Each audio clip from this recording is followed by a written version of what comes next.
Assalamualaikum warahmatullahi wabarakatuh. Penikmat Radio KDS 8 dan pemirsa Malang TV, kita jumpa lagi di tanggal 10 Mei 2021, tepatnya di hari Senin ya Ustadz ya. Hari Senin merupakan hari yang sangat sibuk katanya kalau hari Senin ya. Iya. Kita kembali nggak disukain sama orang. Iya, betul. Orang. Menata hati lagi bersama Ustadz Ridho Basuki, penikmat Radio KDS 8 di hari ke-28. Berarti kurang 2 hari lagi ya kebersamaan kita. Iya. Berarti kita harus memanfaatkan dengan baik dan sebaik-baiknya. Oke, baiklah Ustadz Ridho, apa kabar untuk hari ini?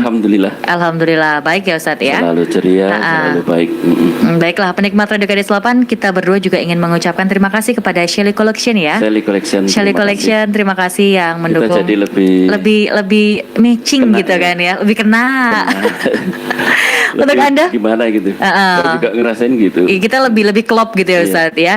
Untuk Anda penikmat Radio KDS 8 dan pemirsa Malang TV, silahkan kalau misalnya ingin mencari busana buat lebaran nanti bisa langsung ke Shelly Collection di Perumahan Gerahat Logowaru Blok E nomor 1 Kedung Kandang Malang. Buruan, nanti kita ke sana lagi Ustadz ya. Nanti kalau nggak cepet-cepet kehabisan. Oke, baiklah Ustadz, di tema kita hari ini, karena kita semakin dekat dengan yang namanya Idul Fitri. Senang sama sedih. Sedih harus meninggalkan bulan suci puasa. Betul. Senang kita akan menyambut kemenangan ya Ustadz ya. Nah, sekarang tema kita adalah jalan untuk mencapai kemenangan. Langsung saja Ustadz untuk tema kita hari ini. Assalamualaikum warahmatullahi wabarakatuh. Waalaikumsalam warahmatullahi wabarakatuh. Radio KDS 8, pemirsa Malang TV, kembali lagi kita bersyukur kepada Allah Subhanahu wa taala. Ternyata doa kita terus akan dikabulkan. Kita minta sampai selesai di bulan ini. Amin. Allah juga memberikan jawaban. Nyatanya kita tetap sehat, tetap sempat untuk berbincang, menata hati di bulan suci Ramadan. Di hari Senin pun yang katanya orang-orang tidak suka ya, kita suka ya. Kita suka. Lihat, kita berdua dengan warna baju yang kita pakai yang menunjukkan bahwa kita senang, kita bahagia. Ya, kita bahagia. Kemudian itu semua tentu kondisi hati kita itu karena anugerah dari Allah Subhanahu wa taala. Manusia tidak mampu merubah hatinya yang susah menjadi bahagia ketika kita tidak berinteraksi dengan Allah Subhanahu wa taala. Nah, kemudian beberapa hal tentu kita juga mengarah pada hakikat kehidupan ini, bahwa ketika materi kita tentang bagaimana berusaha agar kita menang, kemenangan itu pasti ketika kita dekat dengan. Nah, di hari ke-28 insya Allah yang suka malam ganjil, ini adalah malam 29 ya. Selamat mengejar jadi hunter Lailatul Qadar. Kemudian jangan lupakan bahwa ketika kita mengejar Lailatul Qadar itu bukan berarti hal-hal yang kecil di antaranya itu kita abaikan. Tetap sama kita berikhtiar agar mendapatkan Lailatul Qadar, tapi juga tentu saja kaidah-kaidah yang kecil. Misalnya ada ibu-ibu muda yang harus jam 1 malam keluar rumah menuju ke masjid-masjid. Jangan lupa putra-putrinya atau mungkin kalau suaminya nggak ikut, persiapan makan sahurnya juga harus disiapkan. Jadi bukan berarti hunting tuh Lailatul Qadar terus lupa suami, lupa anak-anak. Tidak boleh. Jadi itu jangan sampai mengejar yang satu sisi tapi beberapa sisi yang lain harus diabaikan dan pada akhirnya tidak mendapatkan keberkahan di sana.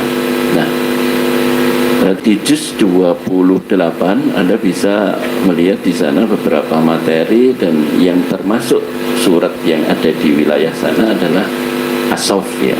Di As-Saff sejak awal sampai sekitar 20 ya, minimal 10 ayat pertama itu sebenarnya prasyarat atau juga rambu-rambu bagaimana kita bisa menang dalam kehidupan ini.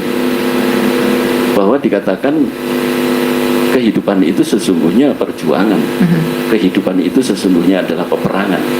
Kita harus mampu mengalahkan lawan-lawan kita. Siapa dia? Hawa nafsu.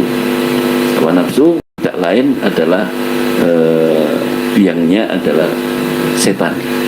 Sehingga kita harus mampu sekeji dan serumit atau mungkin sepernik setan-setan itu berbuat untuk kita pun juga harus pandai bagaimana agar setan itu takut pada kita, kemudian dia tahu kita berlindung kepada siapa. Ketika dia mengetahui bahwa kita dekat sekali dengan Allah, mereka akan enggan bersahabat dengan kita. Nah, di surat As-Saff di awal disebutkan hampir sama dengan di Al-Hadid ya. Subhanallahi ma fis samawati wal ard wa huwal azizul hakim.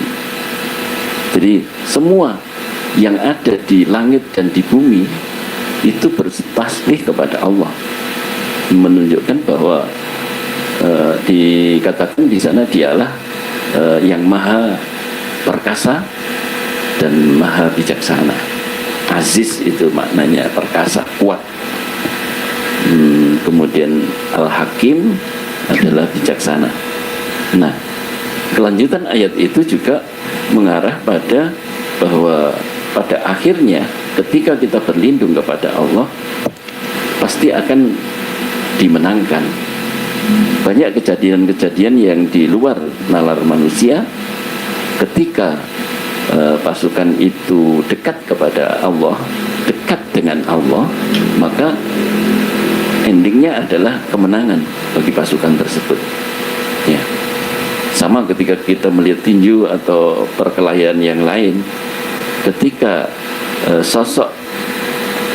salah satu sosok itu lebih mampu menahan amarahnya, emosinya, biasanya akan lebih mudah membaca gerakan-gerakan lawan sehingga lebih dimenangkan. Jadi setiap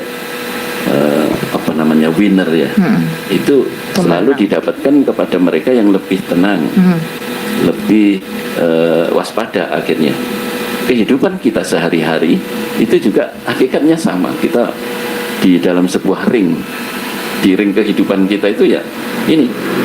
Kalau kita mungkin tiap jam 4 sampai jam 5 ring kita di sini. Nah, ini kita juga diuji. Bisa jadi kita bertengkar di sini. Tapi alhamdulillah karena kita dalam rangka menata hati itu, kita tidak pernah ya bertengkar ya. Enggak. Alhamdulillah. Alhamdulillah. Justru yang ada sering ingin segera ketemu, kemudian kemarin minggu sehari rasanya seperti setahun. Gitu ya, Ustaz ya. Lama Lupa sekali, ya. sehari Lama kayak setahun gitu ya. Oke.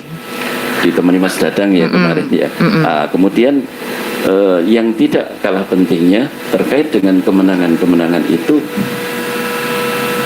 ada pengorbanan ya.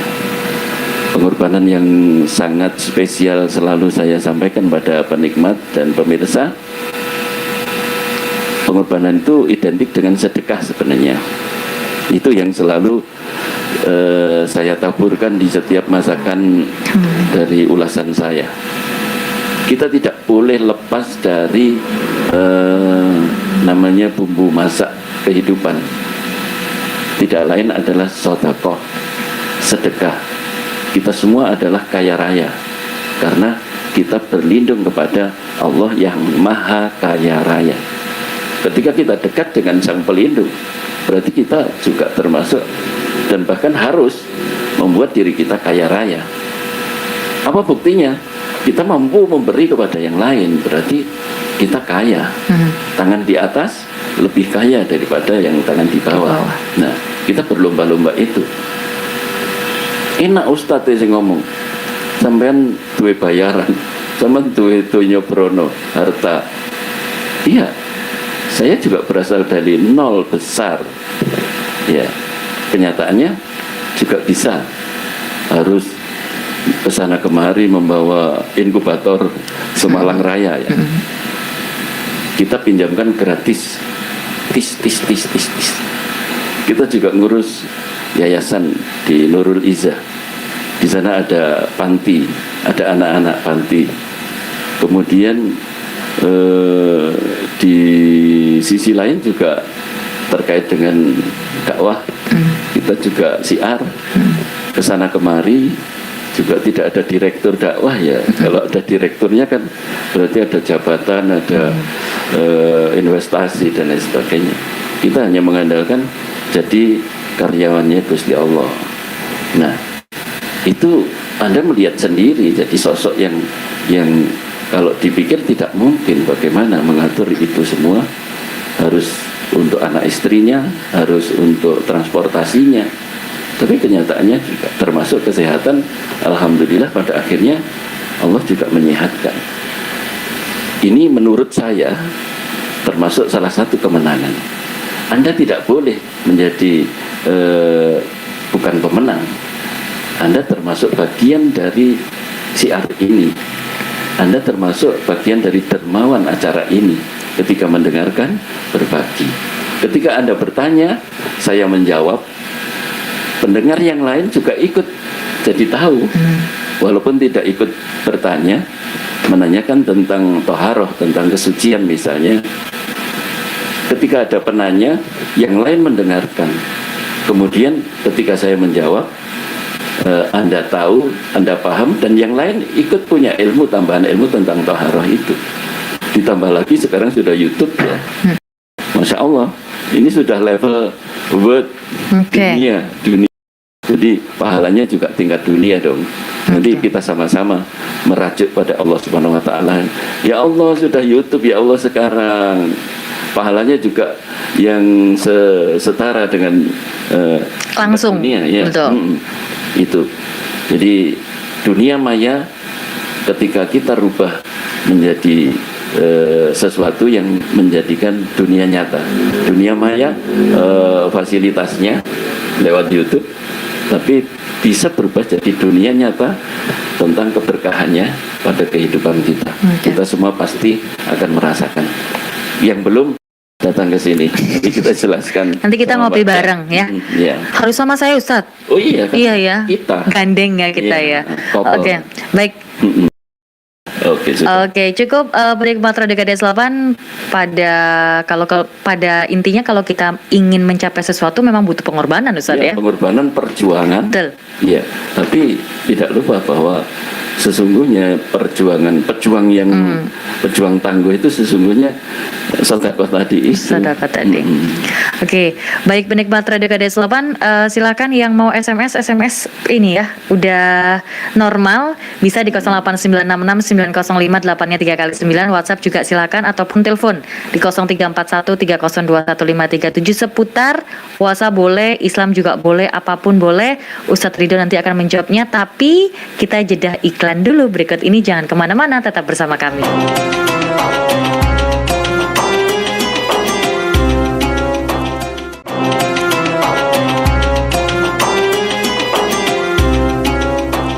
Kita kembali ya penikmat Radio KDS 8 di Menata Hati bersama Ustadz Ridho, segmen kedua. Langsung saja pertanyaan, bisa lah ini 1-6 lah ya dijawab ya. Bisa sekali bonus. Siapa takut? Langsung. Jadi 7 dah. Oke. Halo, assalamualaikum. Waalaikumsalam. Nggih, monggo Pak, dengan siapa Pak? Pak Hari. Oh Pak Hari, monggo Pak Hari. Pak Hari. Ya, Senin pokoknya. Nggih. Monggo Pak Hari. Nggih. Tanya.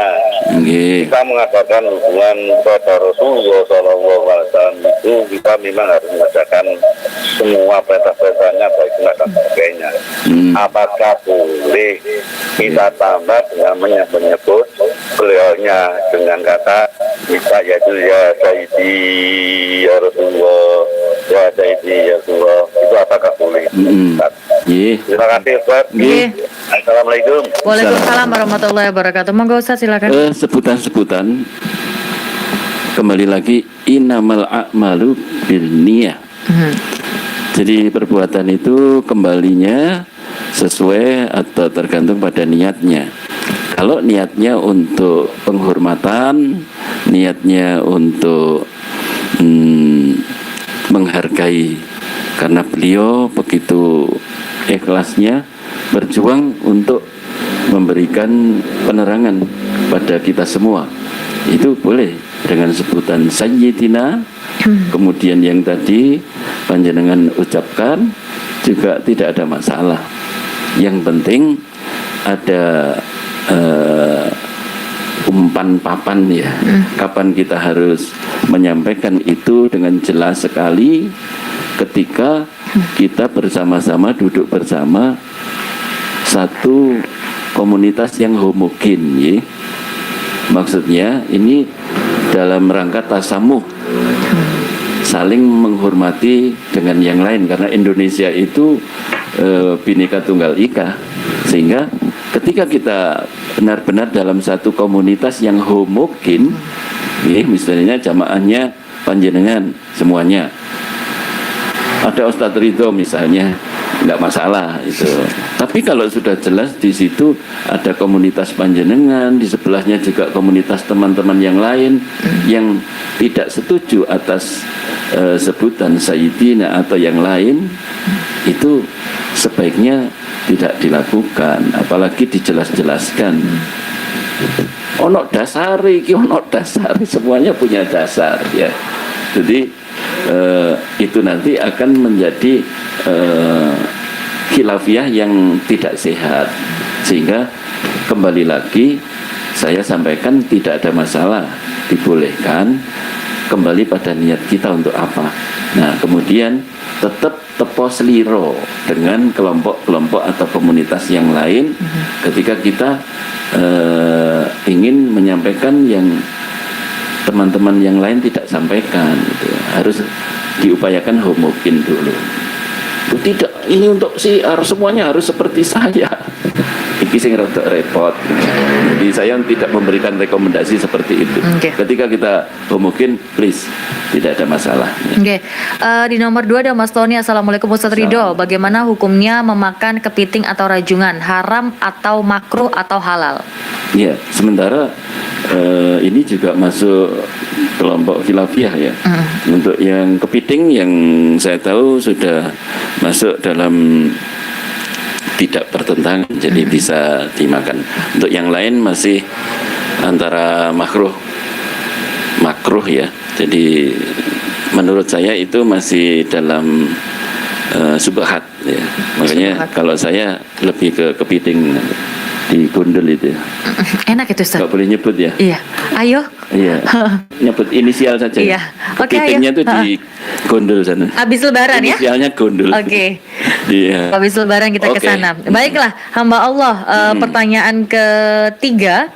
Assalamualaikum Ustadz. Bagaimana ketika mengetahui istri saya selingkuh dengan mantan pacarnya? Apa yang harus saya lakukan? Karena saya eman mau pisah karena ada anak-anak. Iya. Kita adalah sesama pejantan tangguh. Jadi harus dihadapi dengan jiwa yang kesatria. Ketika kita melihat ada perselingkuhan, yang pertama adalah konfirmasi. Jadi apakah itu benar? Apakah hanya dari berita teman? Ketika benar-benar mengetahui sendiri, ya konfirmasi. Tetap kita masih punya area saman terusno, apa cukup sampai di sini? Kalau berhenti, saya maafkan. Asli nih untuk golek meneh iso buka gitu. Karena cantik jelita Mas ya. Jadi seperti bidadari. Nek terus berarti wassalam. Kalau masih mau berhenti dan mengakui kesalahan, kita masih welcome itu. Berikutnya, ketika sudah sepakat tidak lagi, kemudian mengulang lagi, itu bisa langsung kita mengambil sikap. Oke, kita menyiapkan diri untuk gencatan senjata. Ya. Setelah itu, ketika berulang lagi sudah, kita menuju ke pengadilan agama, kemudian menyelesaikan bahwa kita sudah tidak sepakat lagi dan harus bercerai, walaupun ini dibenci oleh Allah Subhanahu Wa Taala. Tapi lebih pada mudarat ketika saya mempertahankan. Jadi harus tegas. Jangan pernah takut laki-laki. Gimana Pak Ustadz nanti kalau saya pisah dengan dia, saya nggak bisa dengan wanita lain. Nanti move on, ada caranya. Pak Ustadz punya resepnya, gitu. Oke. Dilanjut lagi ada Mas Dedi. Assalamualaikum Mbak Tia di Bandulan. Salam. Mbak Tia dan Ustadz, saya ingin bertanya, kalau misalnya zakat fitrah dilakukan H-1, apakah sah Ustadz? Ya boleh. H-1, yang nggak boleh H+1. Nanti jadi sedekah ya. Sedekah biasa. Sedekah biasa. Jadi termasuk kelebihan zakat, misalnya diberikan rambu-rambunya 2,5 kilogram. Ada yang berhati-hati 2,6, 2,7, ada yang 3 kilo. Nah ketika kita melebihkan itu, kelebihannya berubah atau menjelma menjadi sedekah kita. Oke. Ya. Baik, pertanyaan kelima ada Mas Farhan. Assalamualaikum Ustadz. Assalamualaikum. Saya ingin bertanya bagaimana hukumnya kalau laki-laki sehat.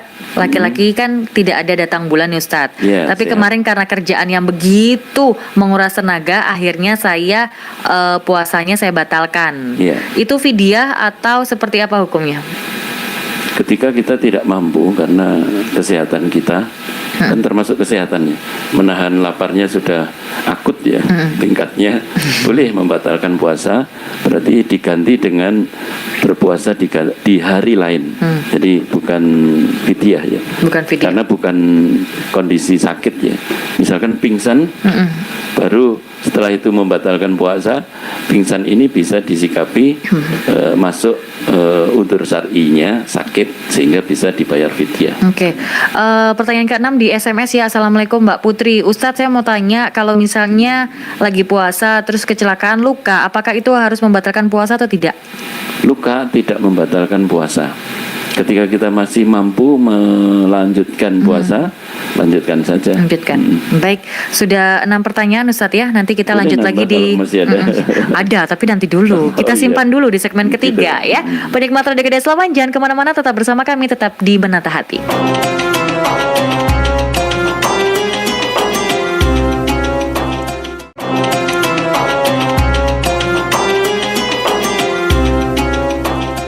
Sudah di segmen ketiga ya penikmat Radio KDS 8, masih ada waktu untuk Anda. Silakan SMS, WhatsApp dan teleponnya Radio KDS 8 bisa semua, tinggal dipilih. Mau SMS, WhatsApp maupun teleponnya Radio KDS 8. Baik, ini ada Mbak Ike, pertanyaan ke-7. Assalamualaikum Pak Ustadz. Gimana kalau seseorang mau bayar fidyah tapi tidak mampu membayarnya karena keadaan perekonomiannya yang minim? Mohon pencerahannya. Kalau miskin tidak wajib membayar fidyah ya. Kalau perlu ke studio ya, nanti kita bantu untuk bayar fidyahnya. Iya. Kemudian menyampaikannya, ya tidak ada kewajiban kalau memang tidak ada. Sama seperti ketika zaman Nabi, ada yang berpuasa di tengah hari, siang bolong, dia nggak mampu atas nafsunya terhadap istrinya, sehingga siang-siang melakukan hubungan suami istri. Setelah itu dia lari ke Rasulullah. Akhirnya diterangkan, kamu harus puasa lagi, nanti nyaurnya 2 bulan untuk 1 hari kesalahan itu. Ya Allah, 2 bulan gimana? Kita masih berapa hari aja udah nggak kuat menahan derita si unyil ini ya. Kemudian mungkin ambil dulu ya. Oke. Halo, assalamualaikum. Waalaikumsalam warahmatullahi wabarakatuh. Iya, dengan siapa Bu? Dari Budana, saya mau tanya Ustadz. Iya. Selamat sore Ustadz. Minta pendapat ya Ustadz. Iya, Pak. Ustadz, saya mau tanya, kalau saya bayar zakat fitrah, saya kumpulkan di masjid, langsung saya aturkan yang saya tuju yang tidak mampu. Afdol, ya, afdol. Sah atau tidak Ustadz? Ya, itu saja. Ya. Ya. Terima kasih Ustadz. Sama-sama Mbak. Waalaikumsalam warahmatullahi Zakat wabarakatuh. fitrah ketika kita tahu betul bahwa yang kita tuju benar-benar membutuhkan, itu lebih baik. Hanya para alim banyak yang pesan untuk zakat fitrah sedapat mungkin saudara-saudara kita yang kurang mampu, tapi juga yang melaksanakan sholat Itu satu, ada rekomendasi ya. Jadi untuk zakat ya, zakat fitrah, zakat mal atau yang lain, sedapat mungkin yang kita tuju yang kurang mampu, tapi dia menegakkan sholat. Itu kalau sedekah bebas kepada siapapun, bahkan di luar Islam kita bisa berikan sedekah ya. Nah, kembali yang tadi, ketika zaman Nabi akhirnya sekian hari saja saya sudah nggak mampu menahan ya Rasul, ya wes bayar fidyah. Bayar fidyahnya pakai apa? Boleh kurma, boleh yang lainnya. Akhirnya saya orang yang nggak mampu ya Rasul. Ya wes, akhirnya Kanjeng Nabi ngambil sekarung kurma. Ini saya beri, sudah saya berikan kepadamu, berarti jadi milikmu, bisa buat bayar fidyah. Bagikan di lingkunganmu, ya. Akhirnya bagikan sampai habis. Ya Rasul, di lingkungan kami ini, ya misalkan satu RT ya atau satu RW, saya paling miskin di situ. Ya sudah, ambil kurma ini buat kamu. Jadi akhirnya sudah melanggar, bebas denda, masih dapat kurma bonus sekarang lagi ya. Itu gambaran Islam, betapa bijaknya, betapa indahnya. Sehingga seperti itu, ketika yang ditanyakan tadi kan terkait dengan itu ya. Jadi boleh dengan fidyah itu ketika tidak mampu ya sudah, tidak. Kalau mengungkap seperti ini misalnya, saya nggak mampu, ini boleh kita interaksi.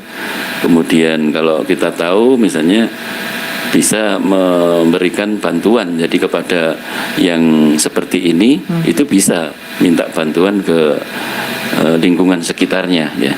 Jadi terus takmir masjid, musola dan lain, ketika ada yang seperti ini dan orangnya termasuk yang taat sholat, itu perlu kita bantu.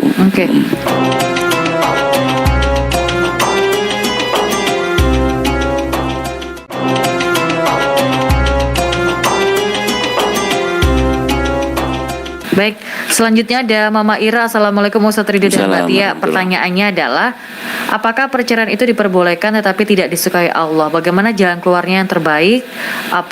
Apalagi sudah diamanai anak oleh Allah Subhanahu Wa Taala? Terima kasih. Iya, tidak ada masalah. Sesungguhnya perceraian ketika memang tidak ada interaksi yang bisa berlanjut, ya memang harus diakhiri.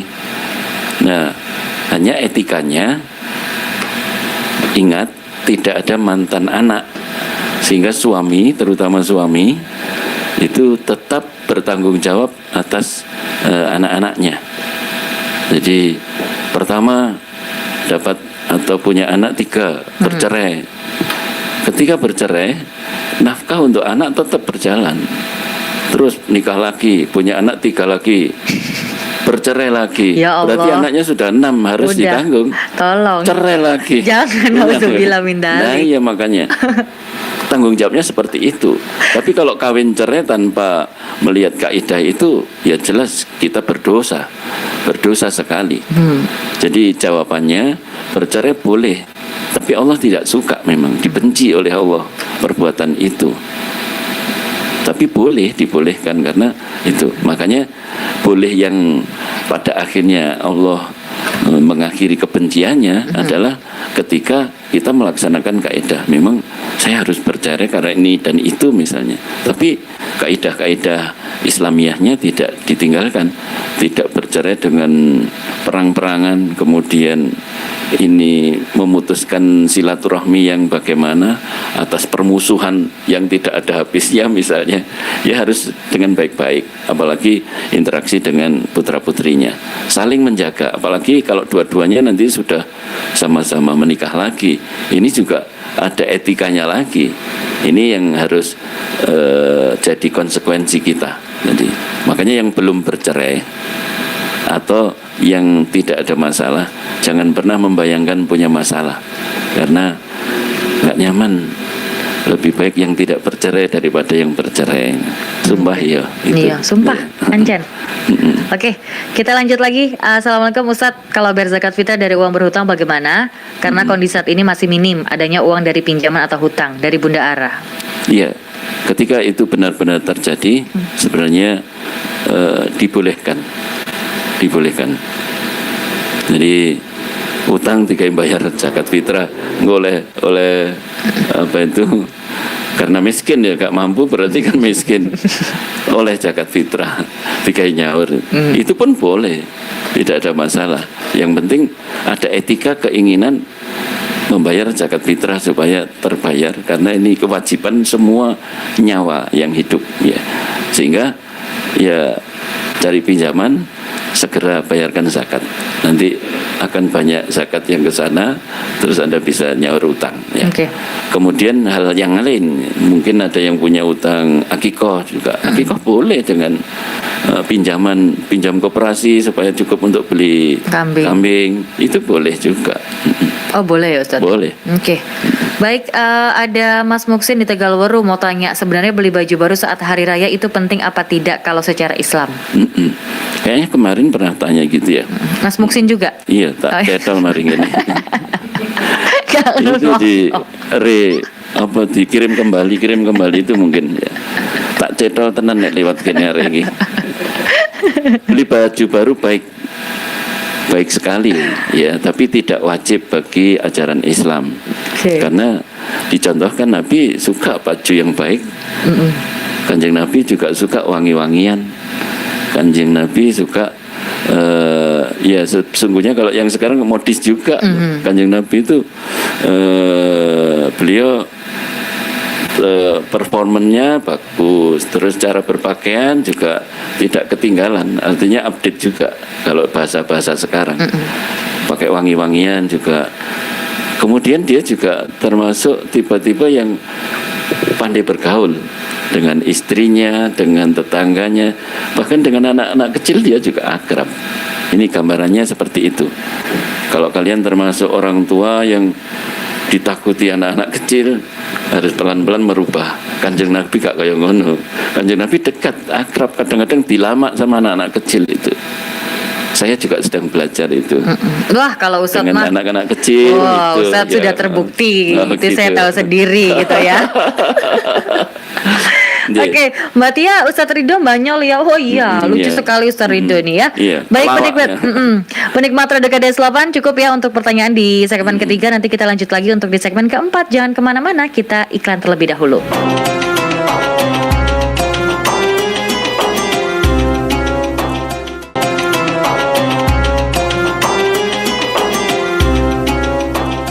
Segmen terakhir ya penikmat Radio KDS 8, saya habiskan untuk pertanyaan yang sudah masuk. Terima kasih Bu Luki. Assalamualaikum Ustadz. Waalaikumsalam. Karena saya punya sakit lambung tapi tetap puasa, cuma begitu masih azan saya langsung makan lupa minum. Apa puasa saya sah? Jawabannya sah.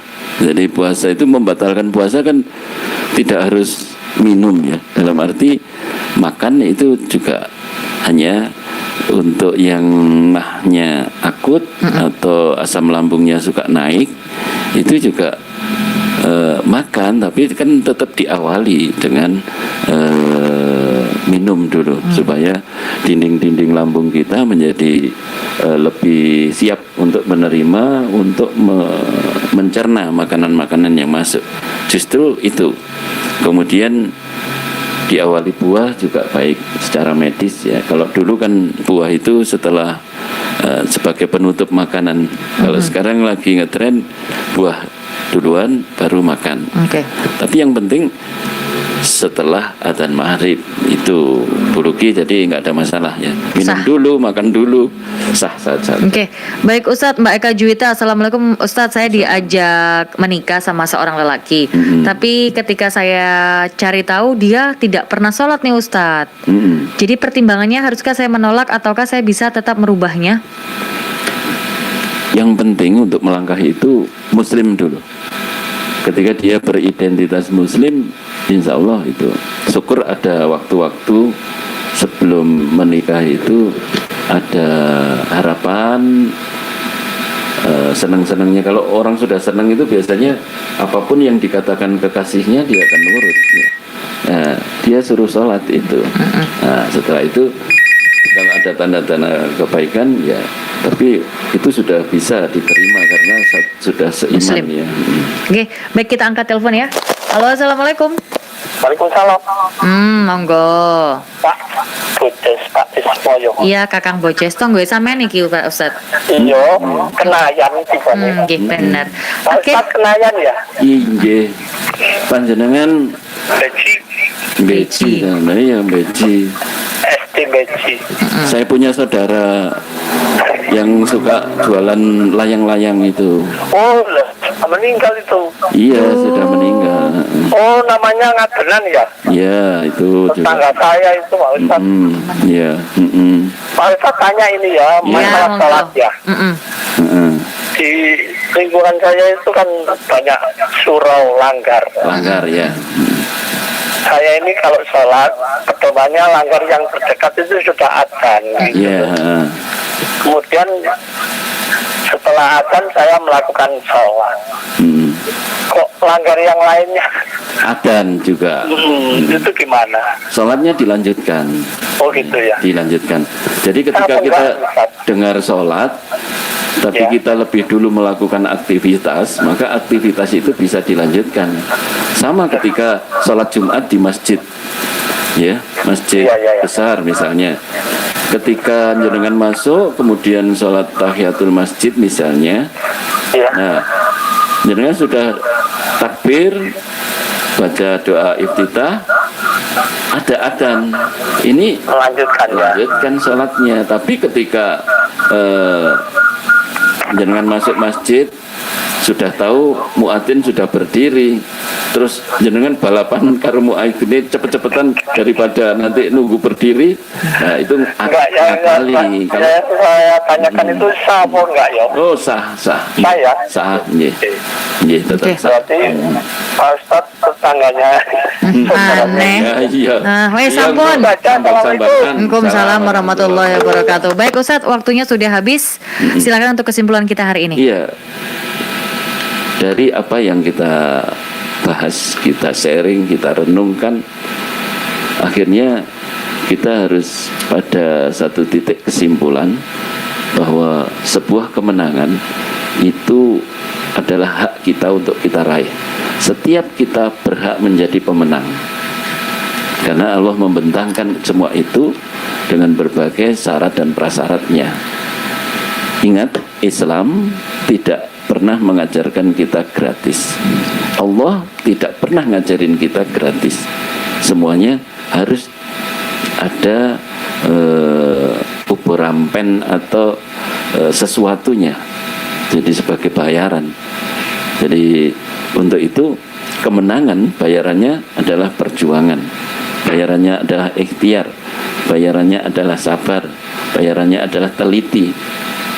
Dan hal-hal lain yang tidak kalah pentingnya, kemenangan bisa diraih karena kita adalah seorang yang dermawan. Tetap pada koridor mengakui bahwa semua itu adalah Allah yang paling berkuasa. Diingatkan di tadi surat As-Saff, Subhanallah bima fis samawati wal ard wa huwal azizul hakim.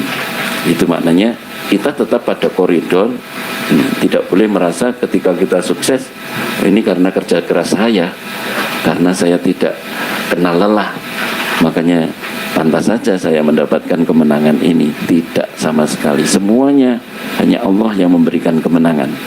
Makanya semua yang kita lakukan, marilah kita dasari atas nama Allah Subhanahu wa Ta'ala. Dan pada akhirnya kita semua penikmat radio KDS 8, pemirsa Malang TV, kita semua akan menjadi pemenang yang hakiki, pemenang yang murni diberikan oleh Allah Subhanahu wa Ta'ala. Subhanakallahumma wa bihamdika asyhadu an la ilaha illa anta Astaghfiruka wa atubu ilaik. Terima kasih untuk Ustadz Ridho Basuki untuk hari ini ya, mengenai jalan untuk mencapai kemenangan. Insya Allah besok kita akan bertemu lagi di Menata Hati dengan tema selanjutnya, yaitu kehidupan manusia menuju kesempurnaan. Dan untuk Anda penikmat Radio KDS 8, saya tutup ya teleponnya, WhatsApp, SMS juga saya tutup, dan kita berdua harus pamit undur dari ruang dengar Anda semuanya. Sampai jumpa. Assalamualaikum warahmatullahi wabarakatuh.